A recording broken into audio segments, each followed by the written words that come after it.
بسم الله الرحمن الرحيم. الحمد لله والصلاة والسلام على سيدنا رسول الله وعلى آله وصحبه ومن والاه. نهاية التعلم والتعليم والتذكر والتذكير والنفع والانتفاع والإفادة والاستفادة والحث على التمسك بكتاب الله وسنة رسوله والدعاء إلى الهدى والدلالة على الخير ابتغاء وجه الله وقربه وثوابه سبحانه وتعالى. سبحانك لا علم لنا إلا ما علمتنا إنك أنت العليم الحكيم. قال صلى الله عليه وعلى آله وصحبه وسلم: من اجتهد وأصاب فله أجران ومن اجتهد وأخطأ فله أجر واحد. أما بعد، tukiendelea katika madarasa haya ya Al-Luma' cha Imam Shirazi katika usuli, tumefika katika aqsamil kalami, babu aqsamil kalam. Asema Sheikh rahimahullah: jami'u ma yutalaffadhu bihi min al-kalami darbani, yani mambo yote ambayo yanatamkwa katika maneno ni aina mbili ama ni zigawanyo ziwili. Tamam. Kabla ya kuingia hapo, maulama umuman wanazungumzia kalamu kwenye usuli. Tulipoanza kitabu tulizungumzia mabadi, al-mabadi al-ashara kama tukumbuka, tukazungumzia kuwa usuli inastafidi kutokana na lugha, istimdad, kuwa usuli yastafidi kutokana na lugha. Ndio maana maulama wataja mlango huu wa aqsamul kalami, na hususan kwa nini wataja mlango huu? Kwa ajili usuli kihakika mtu atakuwa yuwazungumzia ile nasi. Mtu wa usuli, mwanachuoni wa usuli, itakuwa yuangalia maneno ya Bwana Mtume sallallahu alaihi wasallam, na akiangalia maneno ya Bwana Mtume au maneno ya Mwenyezi Mungu, ataangalia kwa mandhari mbili. Kwanza ataangalia zile alfadhi zilizoko, tuzifahamu kwanza, tuzijue maana zake. Tamam.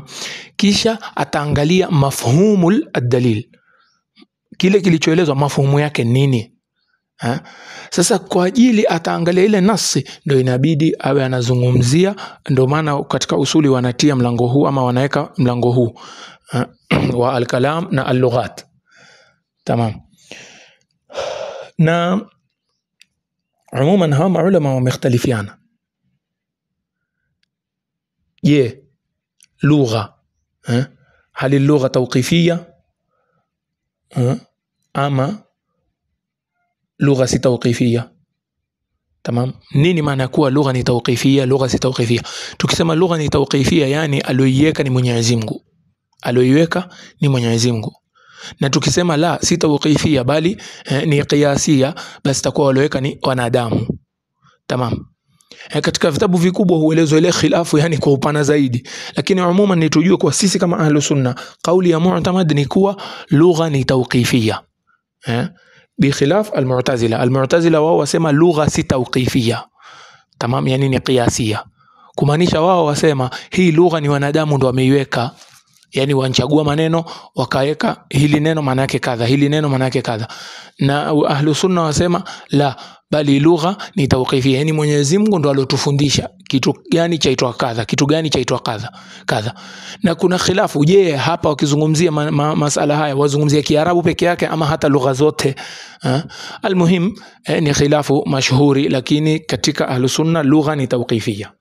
Na mtu anaweza kuuliza, basi faida yake nini? Thamara ya khilafu nini?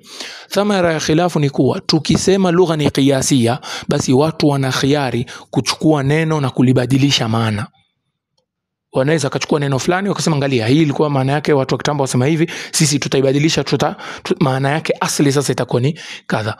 Lakini kwetu sisi ahlus sunna, kwa ajili tunasema lugha ni tawqifiyya, mtu hawezi kufanya hivyo. Maana yake tunasema kuwa Allah jalla jalalu ndo alotuwekea nini maani. Na asli ya qawaid za lugha ama asli ya lugha ni an-naql, ni kupokea, yani kupokea kwa Arabu. Kama lugha ya Kiarabu ni kupokea kutoka nyuma. Maana neno fulani ni kadha, maana neno ile yote asili yake ni kupokea.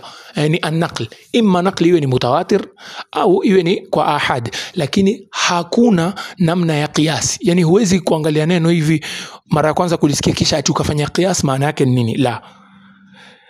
Kazi ya akili katika lugha ni kufanya istimbati. Manake mwanachuoni aweza kufanya kiasi, yani kufanya istimbati kutokana na mambo ambayo yashanukuliwa kitambo. Ndio sasa wakaja wanazuoni wa sarfa, wakaja wanazuoni wa nahau mpaka mwisho. Na maana ni maelezo yani kama mukaddima hivi unahusiana na lugha. Kama asema shekhe, jamiu ma yutalaffadhu bihi min al-kalami darbani, yote yanayotamka katika maneno yako aina mbili. Asema muhmalun wa musta'mal, yani maneno yamegawanyika vigawanyo viwili. Ni muhmal. Muhmal ni neno yani lililoatwa, kwa kutafsiri ni lililoatwa. Ihmali ni kuacha ama kukipuuza. Tamam. Wa musta'mal na kilichotumika. Sasa hapa tufahamu kuwa kwa mukabil tu moja kwa moja unajua muhmal ni maneno ambayo hayajatumika na musta'mal ni maneno ambayo yametumika. Kisha asema fal muhmalu, muhmal. Sasa neno hili la muhmal nasema maana yake nini? Ma lam yudha lil ifada, ni ile ambayo haijawekwa kwa ajili ya faida, halijawekwa kwa faida. Yani hilo neno halina maana, halitumiki. Tamam. Mfano days unataja pia kwenye mantiq takriban, nafikiri kwenye sulam. Mfano kama huu, neno days ni kinyume cha zaid, yani zaid zile herufi ukizigeuza upata days. Hii days ni neno ambalo ni muhmal katika lugha ya Kiarabu. Days haina maana wala haitumiki. Tamam. Hasema shekhe, wal musta'malu, na maneno ambayo yametumika au al musta'mal ni maneno aina gani? Anasema ma wudhi'a lil ifada, ni yale ambayo yamewekewa faida fulani. Tamam. Kwanza kabisa maana ya neno wad'i, sisi tunasema lililowekewa, lakini al wad'u Kiarabu huwa ja'alu al-lafdhi bi'iza'i al-ma'na, ja'alu al-lafdhi bi'iza'i al-ma'na. Kwenye shuruhi za itwaje za sulam takriban nafikiri taarifu hii imetajwa pale kuwa al-wad'u, neno wad'i tukisema hadhihi al-kalima wudhi'a li hadha al-ma'na. Sasa al-wad'i ni ja'alu al-lafdhi bi'iza'i al-ma'na, ni kuweka lafdhi, ni kuijalia lafdhi fulani, neno fulani bimuqabil al-ma'na, yani lile neno maana yake ni kadha. Ile ndio inaitwa al-wad'i katika lugha. Ndio ukisikia man al-wadhi'u, man wadhi'u al-lugha, nani ndo aloweka lugha, ndo tukasema pale kuwa kwetu sisi al-sunna al-wadhi'u huwa Allah jalla jalaluhu. Almuhim, kwa hivyo al-wad'i huwa an yuqsada al-lafdhu li ma'na muayyan, ni lafdhi muayyan iwe maana yake ni kitu muayyan, ile yaitwa ni al-wad'i. Hii ndo maana ya neno wad'i. Kwa hivyo hapa katika ibara Sheikh akisema maudhi'a lil-ifada, yani ni kujalia neno fulani liwe na maana fulani kwa ajili ya nini? Ya kufidisha, ya kufaidisha. Asema Sheikh wa dhalika darbani. Naam, hii musta'mal sasa iko aina mbili. Asema ahaduhuma, mojawapo, ma la yufidu ma'na fi ma wudi'a lahu, ma la yufidu ma'nan fi ma wudi'a lahu, ni ile ambayo haifaidishi maana ndani ya lile neno lililowekwa.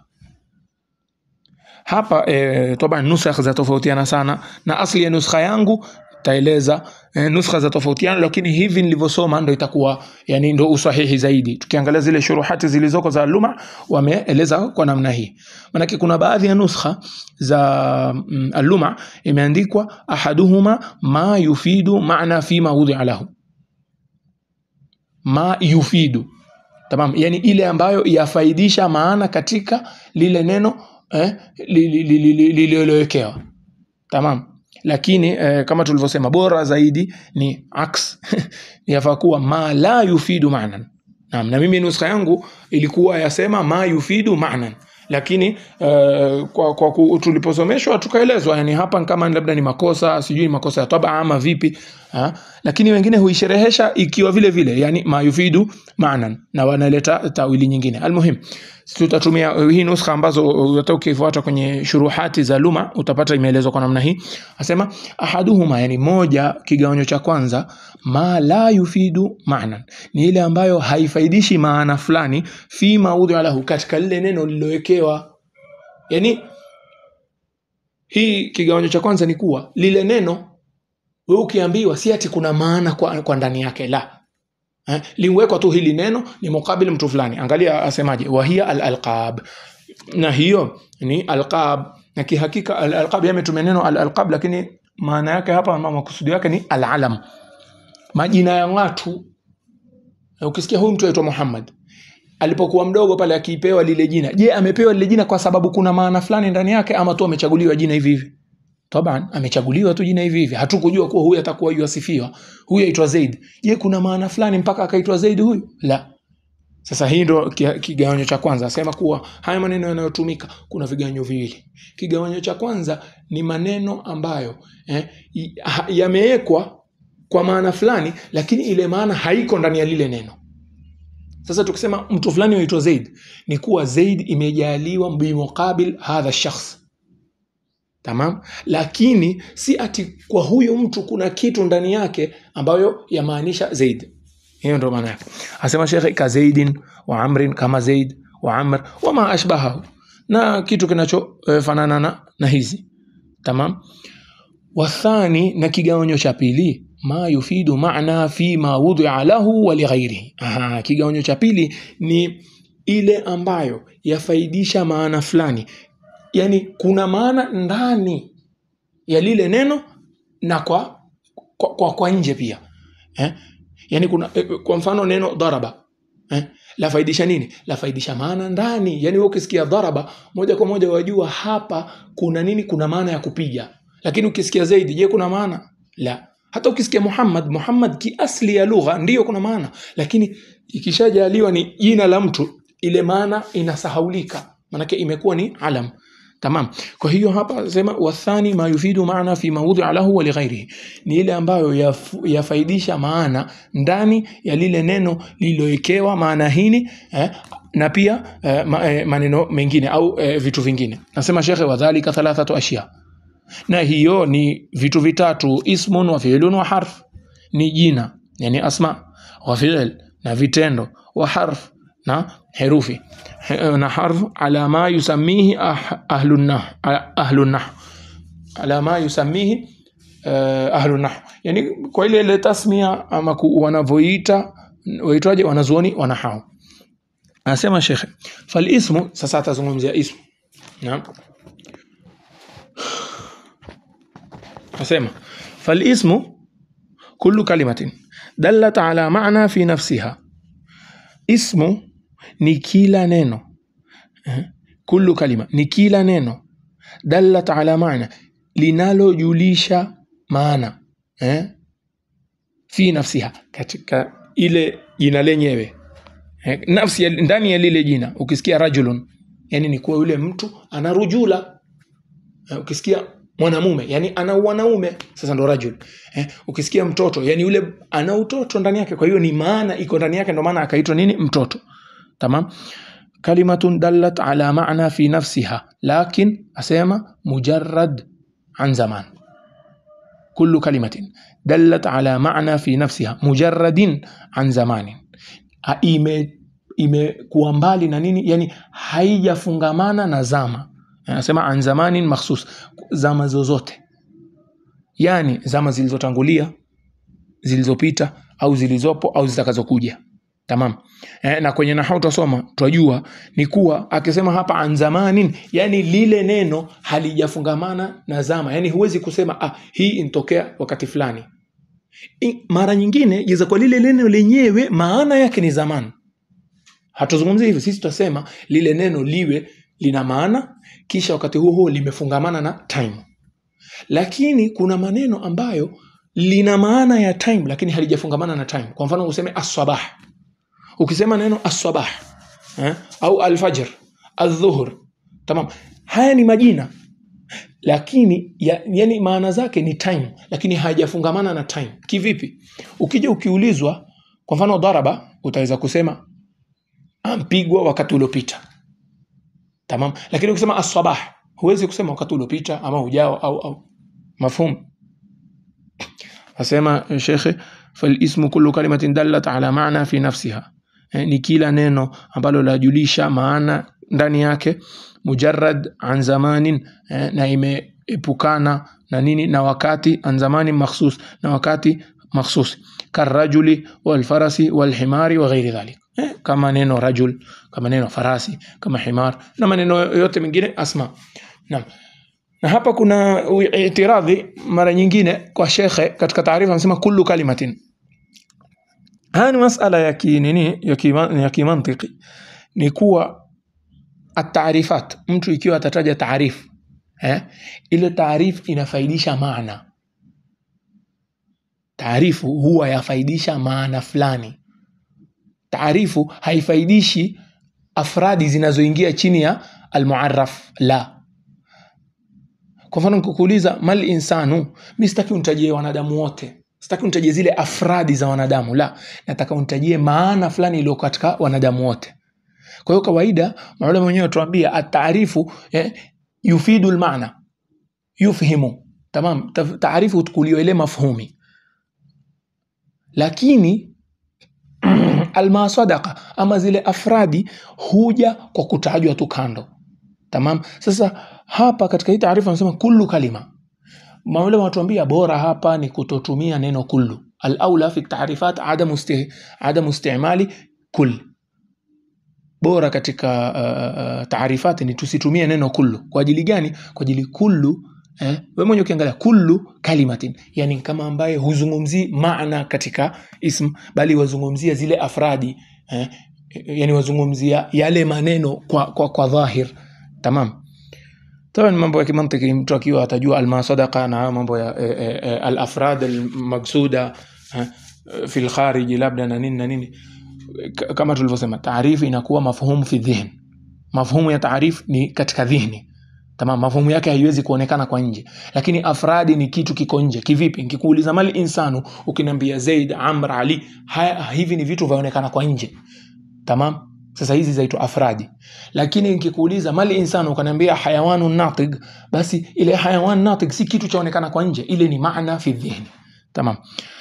Tukiendelea asema shekhe, wal fi'lu, na fi'li na vitendo au na kitendo, kullu kalimati ni kila neno dallat ala maana fi nafsiha, inadulisha maana katika, yani katika nafsi yake, katika dhati yake, ndani yake. Asema muktarinin bizamanin, na imeungamana ama imeshikamana na wakati. Imeungamana na wakati. Asema ka kauli, kama neno lako daraba wa yaqumu wa ma ashbahahu. Kwa mfano ukisema daraba, ndio daraba yani wakati uliopita, kwa hivyo imefungamana na zamani. Ukisema yaqumu, wakati uliopo, kwa hiyo imefungamana na zamani ama ujao. Wa ma ashbahahu, kama fi'lu amri mpaka mwisho. Kisha sema wal harfu, na hapa kizungumzia harfu taban kama tunavyojua ni huruful maani, ni herufi zile zenye maana, si huruful mabani.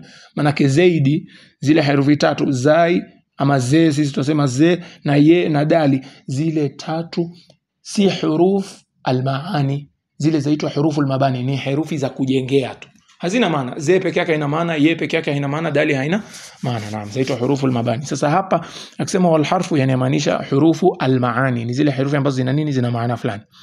Asema wal harfu ma la yadullu ala maana fi nafsihi, ni ile ambayo haidulishi maana katika nafsi yake, lakini anasema wadalla ala maana fi ghairihi, bali yadulisha ama yafahamisha maana katika neno jingine au katika vitu vingine. Kwa hiyo alharfu hufahamisha kukiwa na tarkibu. Ukisema tu fi haifahamiki mpaka utie tarkibu. Kwa mfano useme zaidun fi dari, tamam, mpaka kuwe na tarkibu. Asema shekhe kamin, kama min, wa ila na ila, wa ala na ala, wa amthalihi na mfano wake. Kisha asema shekhe wa agallu kalamin mufidin ma bunia min ismaini kagaulika. Inshallah tutakoma hapa kwa ajili ya muda kidogo, kuna maelezo zaidi. Tutakomea hapa, tutaendelea katika darasa ijayo. Sallallahu ala sayyidina Muhammad an-nabiyil ummi wa ala alihi wa sahbihi wasallam. Wallahu a'la wa a'lam.